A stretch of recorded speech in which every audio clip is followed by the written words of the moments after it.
চাঁদপুরের উদ্দেশ্যে যাচ্ছে সোনাত্তরি 1। প্রথম ট্রিপে গেছে ইমাম হাসান 0, দ্বিতীয় ট্রিপ সোনাত্তরি 2। সেই লঞ্চটি যাত্রা বদল করছে আজকে, বৃষ্টি তাছাড়া যাত্রী কম, সেই কারণে যাত্রা বদল করছে।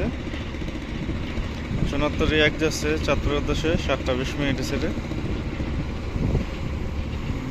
বৃষ্টির কারণে ছাদের লোক ওঠেনি।